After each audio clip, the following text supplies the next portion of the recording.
You can't possibly own such an expensive car. Tell me, what crime you did this night? I am not a criminal. Do you know who I am? The officer's hand moved to his weapon as he demanded she step out of her Mercedes, convinced a black woman couldn't possibly own such a car. What he didn't know was that in exactly 72 hours, she would be the one holding his badge in her courtroom. The rain hammered against the windshield of the silver Mercedes-Benz S-Class as it sat motionless on the shoulder of Interstate 95. Just outside Baltimore, red and blue lights pierced through the downpour, reflecting off the wet asphalt like spilled watercolors. Inside the luxury vehicle, Michelle Carter sat perfectly still, her manicured hands at 10 and 2 on the steering wheel, exactly as she'd taught her own daughter years ago.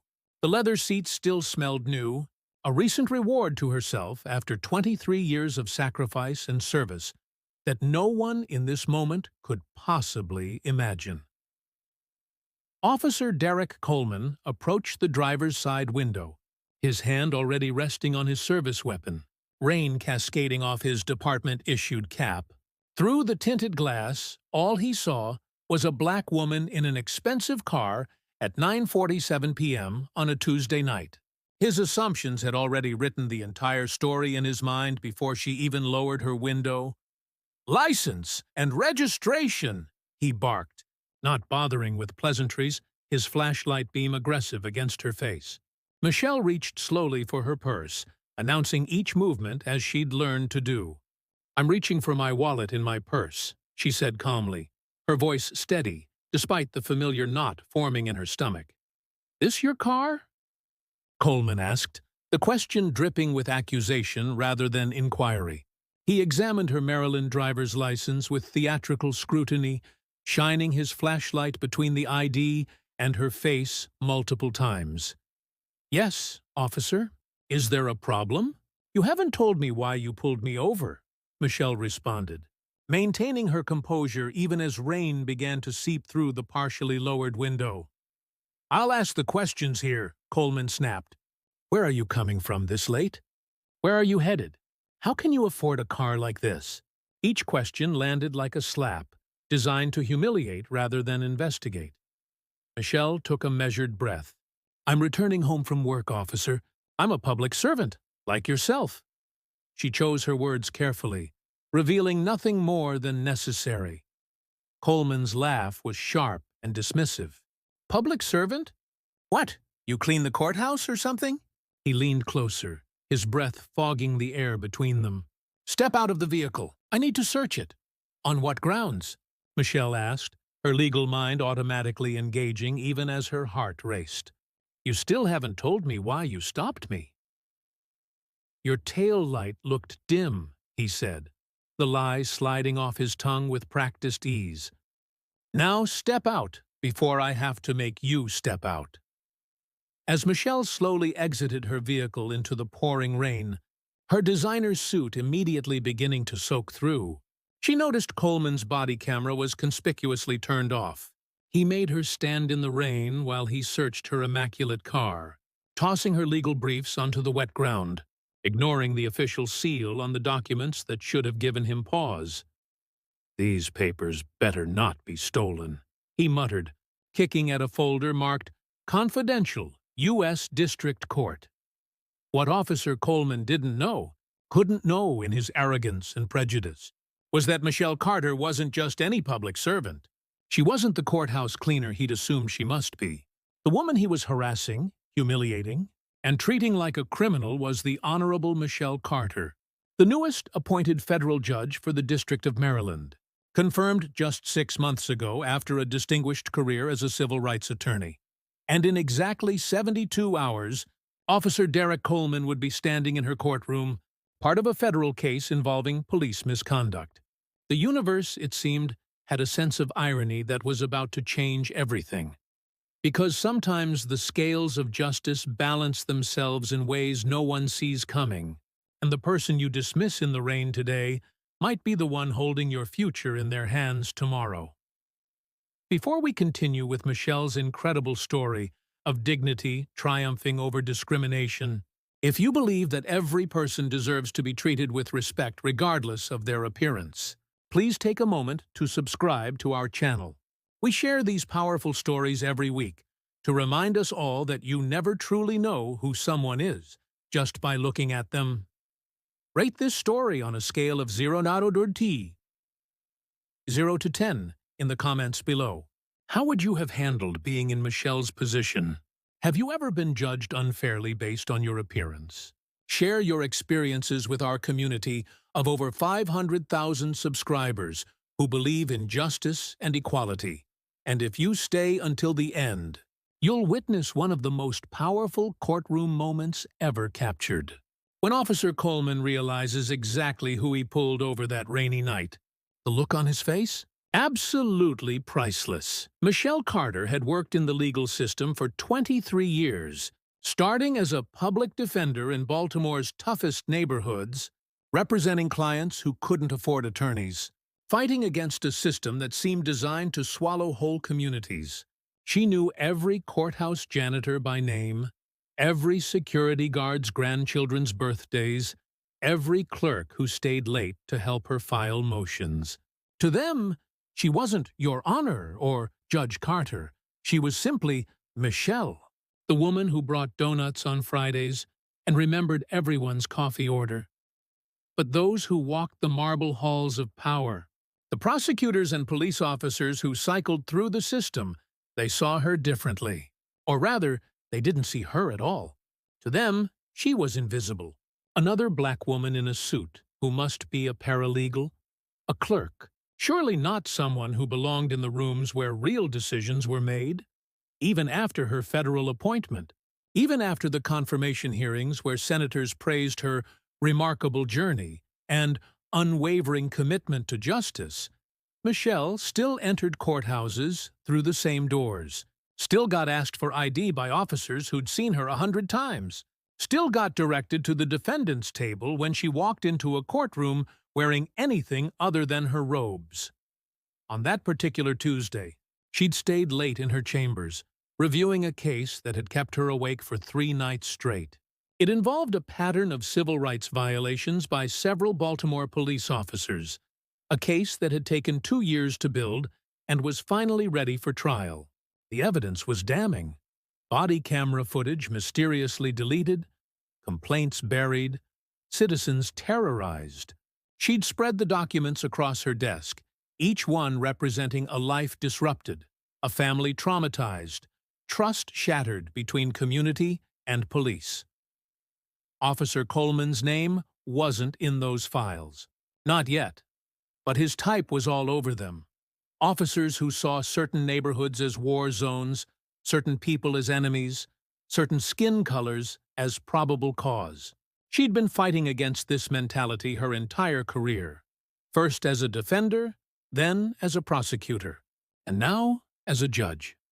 The irony wasn't lost on her as she stood in the rain, watching Coleman rifle through her belongings with obvious disdain. Here she was, a federal judge whose signature could change the trajectory of his entire department, being treated like a suspect in her own life. Her mother's voice echoed in her mind. Baby girl, dignity isn't something they can take from you. It's something you carry, even in the storm. These papers got a lot of legal mumbo-jumbo, Coleman said, holding up a brief she'd spent 40 hours perfecting. You steal these from some lawyer's office, trying to look important? Michelle remained silent, rain streaming down her face, her silk blouse now completely soaked through. She could have said something then, could have revealed who she was, watched his face change from smug superiority to panic. But she didn't. She wanted him to show her exactly who he was when he thought no one important was watching. I asked you a question. Coleman stepped closer, using his height advantage to loom over her. You deaf as well as suspicious? I'm an attorney, Michelle said simply, which was true, if incomplete. Those are my work documents. Coleman laughed, actually laughed. An attorney? Right. And I'm the police commissioner. He tossed another folder onto the wet ground. this one containing photos from a police brutality case that made Michelle's stomach turn even in her dry chambers.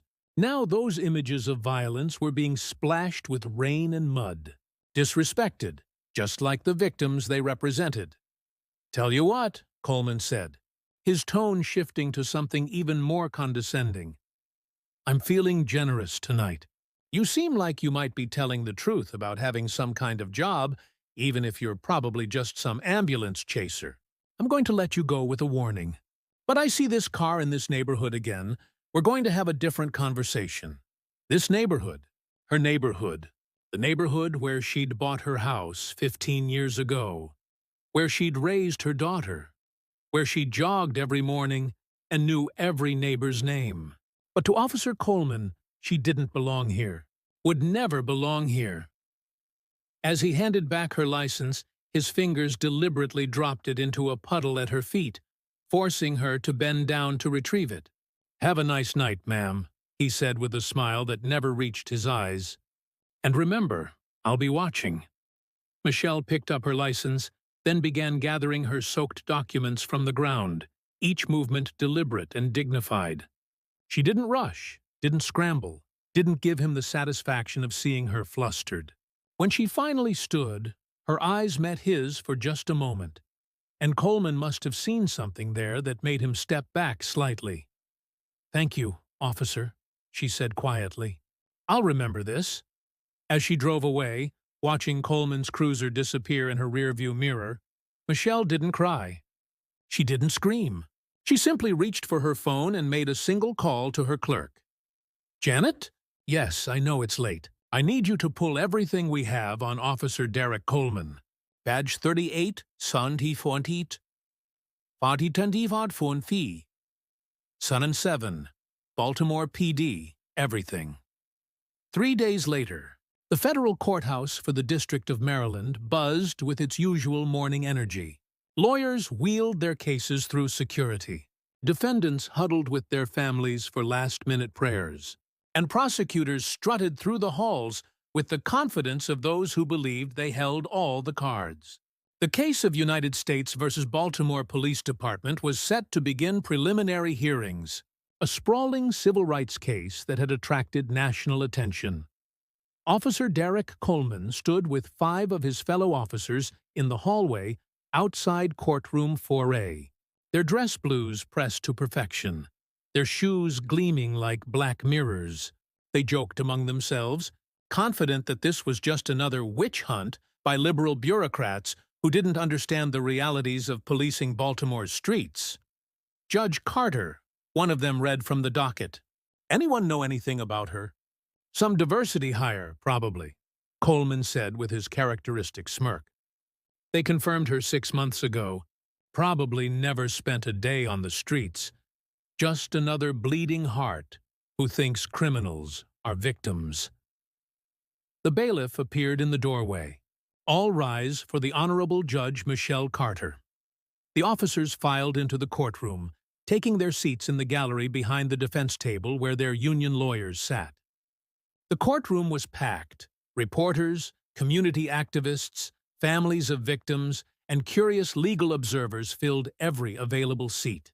The Baltimore police case had become a lightning rod for discussions about police accountability, and everyone wanted to witness history. Coleman barely glanced up as the side door opened and the judge entered. He was busy whispering something crude to the officer beside him, something about affirmative action judges that made them both chuckle quietly. It wasn't until the courtroom fell into an unusually deep silence that he finally looked up. The blood drained from his face so quickly that the officer next to him thought he might be having a medical emergency. There, ascending to the bench in her flowing black robes, was the woman from 3 nights ago, the woman he'd forced to stand in the rain, the woman whose documents he'd thrown in the mud, the woman he'd laughed at when she said she was an attorney. The Honorable Michelle Carter settled into her chair with the grace of someone who'd waited their entire life for this moment, her eyes slowly scanning the courtroom before landing, with laser precision, on Officer Derek Coleman. "Good morning," Judge Carter said, her voice carrying the same calm authority she'd displayed on the highway, though now it filled the entire courtroom. "Before we begin, I need to address something." Coleman's hands began to shake. The officer beside him noticed and whispered. "You okay, Derek?" Judge Carter continued. "It has come to my attention that there may be additional defendants who should be added to this case. Evidence of misconduct that occurred as recently as—" She paused, checking her notes with theatrical precision. "Tuesday night." The federal prosecutor looked confused. "Your Honor, we haven't submitted any additional evidence from Tuesday." "No," Judge Carter said slowly, "but I have become aware of an incident involving an officer making a traffic stop without probable cause, conducting an illegal search, and engaging in what can only be described as racial profiling and harassment." She lifted a folder from her desk. Coleman recognized it immediately. It was one of the folders he'd thrown in the mud, now cleaned and professionally presented. "Officer Coleman," Judge Carter said, her voice cutting through the courtroom like a blade. "Please stand." Every head in the courtroom turned.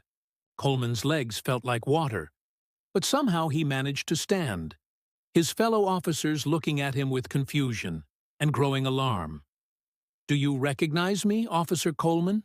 Judge Carter asked. Coleman's mouth opened and closed like a fish gasping for air. The union lawyer started to stand to object, but Judge Carter raised a hand. "This isn't a formal proceeding yet, Counselor. I'm simply asking Officer Coleman a question. Do you recognize me? Your Honor, Tuesday night, Interstate 95, approximately 9:47 p.m., Judge Carter said, each word deliberate. "A silver Mercedes-Benz. A black woman who you assumed didn't belong in that car, in that neighborhood. Do you remember?" The entire courtroom held its breath. Reporters' fingers flew across their phones, already composing their headlines. The community activists leaned forward, sensing that something monumental was happening. "Your Honor," Coleman finally managed, his voice barely above a whisper. "I didn't know—" "No," Judge Carter interrupted. "You didn't know. But that's exactly the point, isn't it? You didn't know who I was, so you felt comfortable treating me like I was less than human. You didn't know I was a judge, so you felt safe throwing my documents in the mud, forcing me to stand in the rain, questioning my right to exist in my own neighborhood." She stood up, her robes billowing around her like wings of justice itself. "The question this court must answer, Officer Coleman, is simple. If you treat a federal judge this way when you don't know who she is, how do you treat the citizens of Baltimore who don't have my protections? The ones whose names you'll never remember? The ones whose complaints get buried in bureaucracy?" Coleman's fellow officers had moved away from him, creating a circle of empty space around him as if his disgrace was contagious. The union lawyer was frantically flipping through papers, trying to find some procedural objection to save his client. "Your Honor," the lawyer finally said, "if you're a witness to alleged misconduct, shouldn't you recuse yourself?" Judge Carter smiled, but it was the smile of a predator who'd just cornered her prey. "Counselor, I'm not a witness. I'm evidence, living, breathing evidence of the systematic problems this case seeks to address." That evening, in her chambers after the courtroom had cleared, Michelle Carter sat with the court reporter who'd been tasked with documenting her formal statement. Outside, reporters crowded the courthouse steps, the story having already gone viral on social media. "Federal judge pulled over by cop who ends up in her courtroom" was trending nationally, but Michelle wasn't interested in the sensation. She was interested in the truth finally being told. "Let the record show," she began, her voice steady, "that I, Michelle Renee Carter, I am providing this statement of my own volition to be entered into the public record." She reached into her desk drawer and pulled out a photograph, faded at the edges, showing a young black woman in a cap and gown standing between an elderly couple whose pride radiated from the image. 28 years ago, I graduated from Harvard Law School. My parents, who cleaned office buildings at night to pay for my undergraduate education, sat in the front row crying. My father, Joseph Carter, had been arrested 17 times in his youth, not for crimes, but for suspicious behavior, which in 1960s Baltimore meant being black in the wrong neighborhood at the wrong time. Michelle set the photo aside and pulled out another document, her bar exam. Results. I passed the Maryland bar on my first attempt, scoring in the top 2% statewide. But when I applied for positions at law firms, I was told repeatedly that I wouldn't fit the culture. One partner actually said to my face that their clients wouldn't be comfortable with someone who looked like me representing them in court. The court reporter's fingers flew across her stenotype machine, capturing every word, so I became a public defender. For 15 years, I represented those who couldn't afford justice. I worked 16-hour days, 7 days a week. I watched young black men railroaded by officers who saw them as statistics rather than human beings. I held mothers while they wept for sons sentenced to decades for crimes that white defendants got probation for.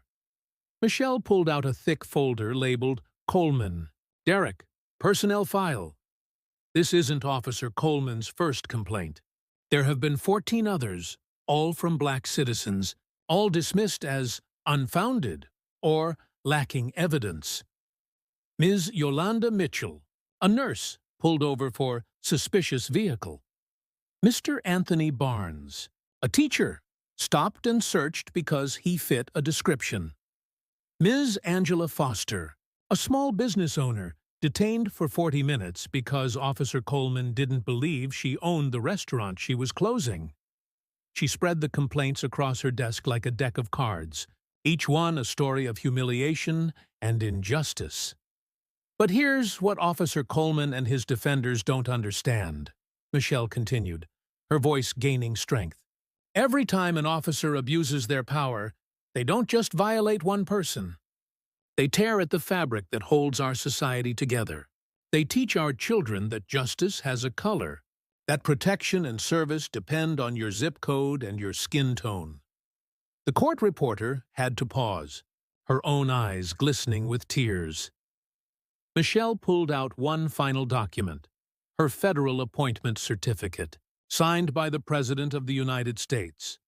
When I was confirmed as a federal judge, I took an oath to administer justice without respect to persons and do equal right to the poor and to the rich. Officer Coleman tested that oath 3 nights ago. He wanted me to use my power for vengeance, to destroy him the way he tried to destroy my dignity. She stood and walked to the window, looking out at the city she'd served for decades. But justice isn't vengeance. Justice is transformation. Officer Coleman will face consequences for his actions, but more importantly, his case will become part of a larger reckoning. Every officer who thinks a badge gives them the right to humiliate, every department that buries complaints, every system that protects abuse, they're all on notice now.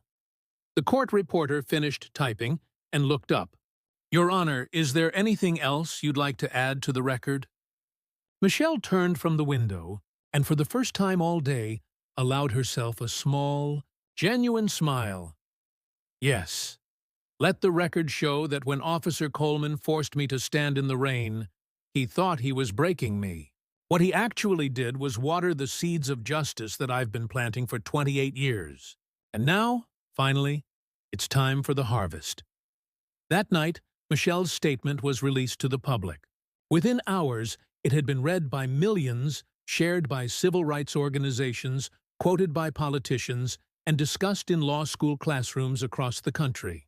But in her modest home in Baltimore, Michelle Carter wasn't reading the news or checking social media. She was sitting at her kitchen table with her daughter, Jasmine, now 25, and in her final year of law school herself. "Mom," Jasmine said, holding her mother's hand, "weren't you scared when he had his hand on his gun?" Michelle squeezed her daughter's hand. "Baby, I've been scared every day of my life. Scared for your father when he didn't come home on time. Scared for you every time you left the house. But fear is just another tool they use to keep us in place. The real question isn't whether you're scared. It's whether you let fear stop you from doing what's right. The solution came not through vengeance, but through methodical application of the law. Michelle knew that her personal experience, while powerful, was just one thread in a tapestry of systemic injustice. She called an emergency meeting with the U.S. Attorney's Office, the FBI's Civil Rights Division, and the Department of Justice's Pattern and Practice Investigation Team. In her private conference room, surrounded by law books that stretched from floor to ceiling, Michelle laid out her plan. "We're not just going after Coleman," she said, spreading documents across the mahogany table. "We're going to expose the entire culture that protected him." FBI Special Agent Sarah Chen studied the patterns Michelle had identified. "Your Honor, these complaint files, there's a clear pattern of targeting black drivers on that specific stretch of I-95. It's like they were using it as a revenue generator, assuming black drivers wouldn't fight tickets or complaints." Michelle nodded.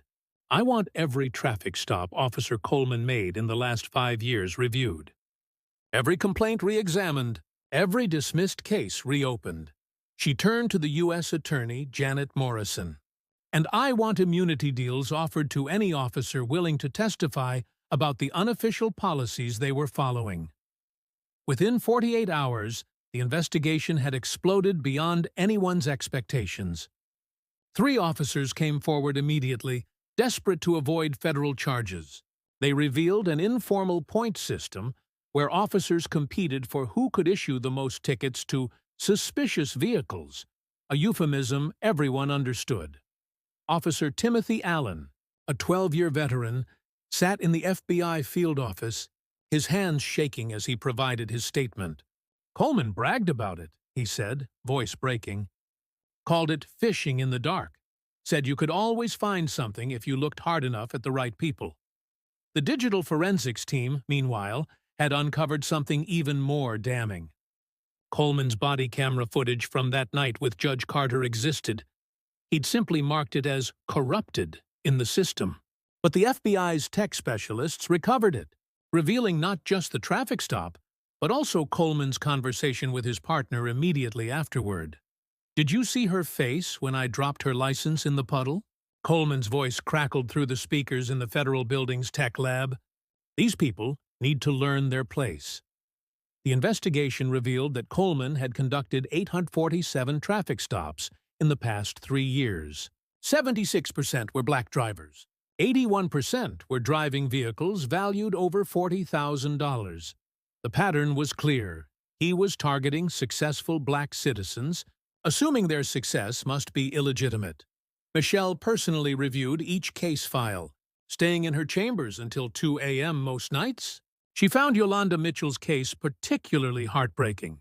The nurse had been saving for 3 years to buy her BMW, only to be pulled over 7 times in the first month she owned it, each time by Coleman or his associates. "I stopped driving it," Yolanda testified in a deposition. "Let my teenage son use it instead because I figured they'd be less likely to stop a young man." How backwards is that? "I was more afraid for myself than for my black son." The solution Michelle crafted went beyond criminal charges. She mandated a complete restructuring of the Baltimore Police Department's traffic division. Every officer would undergo mandatory implicit bias training, but more importantly, traffic stops would now require documented probable cause that could be reviewed in real time by supervising officers. She also established a civilian oversight board with subpoena power, something the police union had fought against for decades. But now, with federal oversight looming and public opinion firmly against them, they had no choice but to comply. The consent decree Michelle drafted was 147 pages long, covering everything from recruitment practices to complaint procedures. But the most innovative part was the Community Recovery Fund.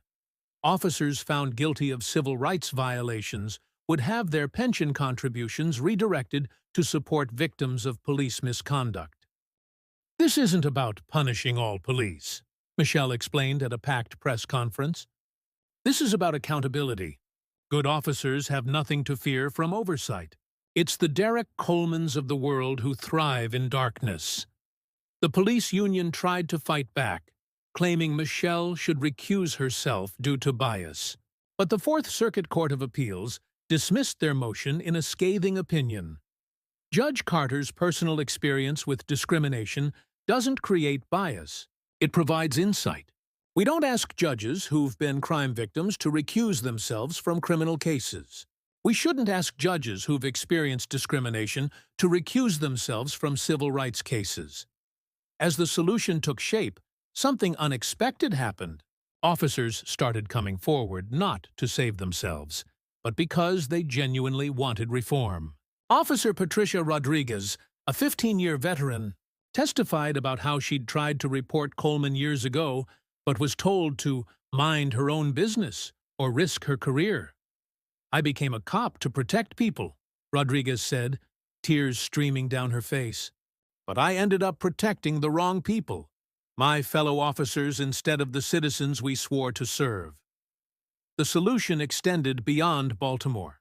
Michelle's case became a template for federal intervention in police departments across the country. The Carter Protocol, as it became known, established clear guidelines for when federal oversight was necessary and what that oversight should entail. The formal confrontation came 6 weeks later, in the same courtroom where Coleman had first recognized Michelle. This time, he stood as a defendant, charged with federal civil rights violations, falsifying official reports, and conspiracy to violate constitutional rights. The courtroom was even more packed than before, with overflow rooms set up for the public and media who couldn't fit in the main gallery. Michelle had recused herself from the criminal proceedings, of course, but she was present as a witness. As she walked through the courthouse that morning, something remarkable happened. Court officers, clerks, janitors, and even other judges lined the hallways, applauding, not for the spectacle, but for the courage it took to transform personal humiliation into systemic change. Coleman sat at the defendant's table, his dress blues replaced with a plain suit, his confident smirk replaced with the hollow eyes of a man who'd lost everything. His wife had filed for divorce. His children wouldn't speak to him. His fellow officers treated him like a pariah. The blue wall of silence had crumbled, and he stood alone in its ruins. When Michelle took the witness stand, the prosecutor, David Kim, approached carefully. "Judge Carter, can you identify the defendant?" Michelle looked directly at Coleman. "Yes, that's Officer Derek Coleman, badge number 3847, Baltimore Police Department. The man who pulled me over without cause on the night of March 15th. Can you describe what happened that night?" Michelle's testimony was clinical, precise, devoid of emotion. She described each moment with the clarity of someone who'd replayed it 1,000 times. But when she reached the part about Coleman throwing her documents in the mud, her voice cracked slightly. "Those weren't just papers," she said. "They were stories of people seeking justice. Each folder represented someone's pain, someone's hope that the system might finally work for them. When Officer Coleman threw them in the mud, he wasn't just disrespecting me. He was disrespecting every person who's ever sought justice in this country." Coleman's attorney, Richard Blackwell, tried to cross-examine aggressively. "Judge Carter, isn't it true that you've harbored anti-police sentiment throughout your career?" Michelle's response was measured. "Mr. Blackwell, I've worked with hundreds of honest, dedicated police officers. I've also prosecuted criminals who happen to wear badges. I don't have anti-police sentiment. I have anti-corruption sentiment. But you've made this personal, haven't you?" "This is about revenge," Michelle shook her head. "If this was about revenge, Officer Coleman would have been arrested that night. If this was about revenge, I would have used my position to destroy him quietly, behind closed doors, the way he tried to destroy my dignity. Instead, I've made this public, transparent, and systematic, because this isn't about Derek Coleman. This is about the Derek Colemans who are still out there, pulling over innocent people tonight, tomorrow, next week." The most powerful moment came when Yolanda Mitchell took the stand. The nurse, still in her scrubs from a 12-hour shift, looked at Coleman with a mixture of pity and resolve. "You pulled me over 3 blocks from the hospital where I'd just saved a man's life," she said, her voice steady. "You made me stand in the rain while you searched my car, looking for drugs you were certain I must have. You know what I had in my car? Medical journals, a stethoscope, a picture of my daughter who's pre-med at Johns Hopkins." She turned to the jury. "Officer Coleman didn't see a healthcare hero. He saw a black woman in a nice car and assumed I was a criminal. Judge Carter gave me the courage to finally speak up, not for revenge, but for my daughter, so she won't have to fear driving the car she earns with her medical degree." The prosecution presented 17 more witnesses, each with similar stories. By the end, Coleman looked smaller, older, defeated. When it came time for his own testimony, his attorney advised against it. But Coleman insisted. "I want to explain," he said, taking the stand. But his explanation rang hollow. He talked about high-crime areas and suspicious behavior and officer safety. But when pressed for specifics, he couldn't explain why a Mercedes with perfect tags and no violations warranted a stop, why a well-dressed woman warranted suspicion, why being black in Baltimore warranted harassment. The jury deliberated for less than 3 hours, guilty on all counts. As the verdict was read, Coleman looked at Michelle, who was sitting in the gallery. For a moment, their eyes met. Michelle didn't smile, didn't gloat. She simply nodded, an acknowledgement that justice, delayed and denied for so many, had finally arrived. After the verdict, Michelle stood on the courthouse steps, surrounded by reporters. "This isn't a victory," she said. "It's a beginning. Officer Coleman is one person, but the system that created him, protected him, and enabled him still exists. Today we've cut out one cancer cell. Tomorrow, we continue treating the disease." The transformation of Baltimore's police department began immediately. Michelle was appointed to oversee the federal consent decree, a role that officially required only monthly reviews, but which she treated as a daily mission. She arrived at police headquarters at 6 a.m. every Monday, sitting in on roll calls, listening to officers' concerns, and most importantly, showing them that accountability didn't mean antagonism. 3 months after Coleman's conviction, Michelle stood before an auditorium packed with 500 police officers. The tension was palpable. Many still saw her as the enemy, the judge who'd brought down one of their own. But Michelle didn't begin with lectures or threats. She began with a story. "My uncle was a Baltimore police officer," she said, watching surprise ripple through the crowd. "Officer Eugene Mitchell, badge 1247, served from 1971 to 1995. He was one of the first black officers to make detective in this department. He faced discrimination from his fellow officers and suspicion from the black community. But he served with honor, and he taught me something important. The badge is a privilege, not a right. It's a covenant between you and the community, not a shield to hide behind." She pulled out a photograph of Eugene Mitchell in his dress blues, standing proud and tall. "Uncle Eugene died of cancer 2 years before I became a judge. But before he died, he told me, 'Michelle, the system is broken, but it's not beyond repair. It just needs people brave enough to fix it from both sides.'" The room was silent. Michelle continued, "I'm not here to destroy you. I'm here to help you become the police force Baltimore deserves. That means accountability, yes, but it also means better training, better resources, better relationships with the community you serve." Officer Patricia Rodriguez stood up. "Judge Carter, what about officers like me who've been trying to do the right thing all along but got shut down by the system?" Michelle smiled. "Officer Rodriguez, you're exactly who we need leading this transformation. Effective immediately, you're being promoted to sergeant and will head our new Community Relations Division." The announcement sent shockwaves through the department. Rodriguez, who'd been passed over for promotion 3 times, was suddenly being elevated by federal mandate. Within 6 months, the changes were remarkable. Traffic stops decreased by 30%, but actual crime-related arrests increased by 15%. The department had learned to focus on real police work instead of harassment.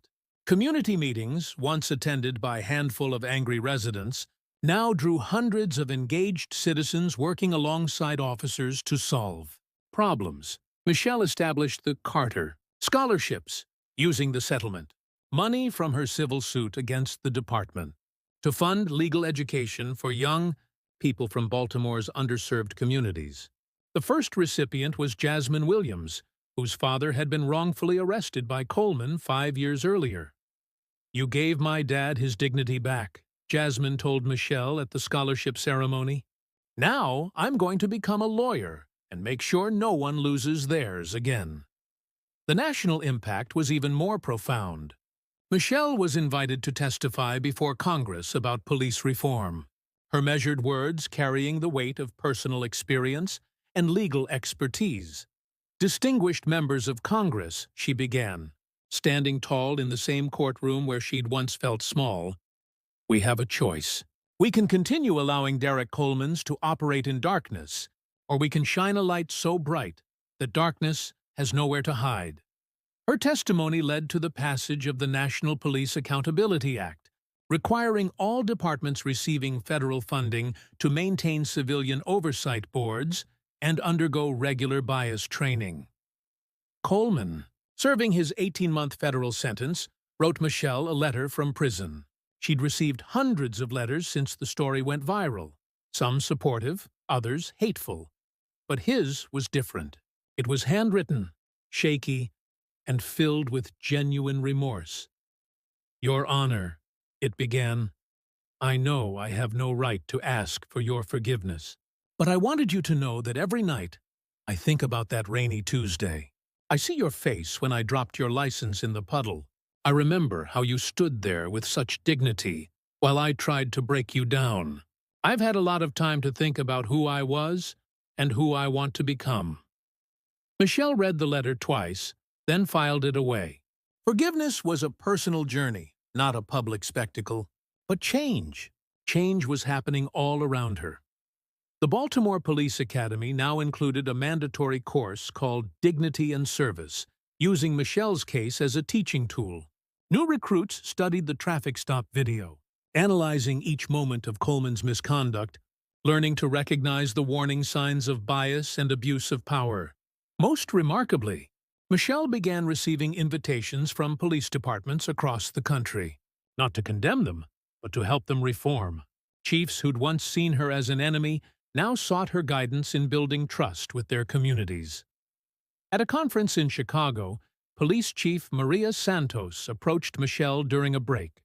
"Judge Carter, 5 years ago I would have defended Coleman. I would have said he was just doing his job. Your case forced me to look at my own department, my own biases. We've changed our policies, our training, our culture. Crime is down, complaints are down, but most importantly, trust is up." Michelle nodded. "Chief Santos, that's what real police work looks like. When the community trusts you, they work with you instead of against you." The ripple effects continued to spread. Law schools now taught the Carter case as the example of how personal experience can drive systemic change. Young lawyers, inspired by Michelle's courage, chose careers in civil rights and police accountability. 2 years after that rainy night on Interstate 95, Michelle Carter stood once again in her courtroom. But today wasn't about trials or testimony. Today was about celebration. The courtroom was packed with the people whose lives had been changed by her courage. Yolanda Mitchell, now head of nursing at Johns Hopkins. Patricia Rodriguez, promoted to lieutenant and leading the state's first community policing initiative. And dozens of young scholarship recipients who were following in Michelle's footsteps. Even more surprising was the presence of former Officer Timothy Allen, who'd left the force to become a community organizer, working to bridge the gap between police and residents in Baltimore's most challenging neighborhoods. 2 years ago, Michelle addressed the crowd, I stood in the rain while an officer tried to humiliate me for having the audacity to drive while black in my own neighborhood. He saw my expensive car and assumed it must be stolen. He saw my legal documents and assumed they must be fake. He saw a black woman and assumed she didn't belong. The courtroom was silent, hanging on every word. But here's what Officer Coleman didn't understand. You can't steal dignity. You can't forge integrity. You can't fake the years of sacrifice, study, and service that define who you are. When you know your worth, when you understand your purpose, when you carry yourself with the confidence that comes from serving something greater than yourself, that can never be taken from you, no matter how hard someone tries. She looked out at the young faces in the audience, many of them scholarship recipients from communities that had been over-policed and underserved for generations. To every young person here today, remember this: they will try to make you small. They will try to convince you that you don't belong in certain spaces, certain cars, certain neighborhoods, certain professions. Don't let their limited vision limit your limitless potential. Stand tall in the rain. Gather your papers with dignity. And remember that the person who dismisses you today might just be the person whose respect you earn tomorrow. The courtroom erupted in applause, but Michelle wasn't finished. And to everyone who wears a badge, carries a gavel, or holds any position of authority, remember that the person you're dealing with might be the one whose hands your future rests in. Treat every person with the dignity and respect you would want for yourself, your mother, your daughter. Because in the end, we all stand equal before the scales of justice. As the applause continued, Michelle smiled. The little girl who'd watched her father get arrested for suspicious behavior had grown up to become the woman who made sure such behavior would never again go unchallenged. Sometimes, justice comes slowly. But when it comes, it transforms everything.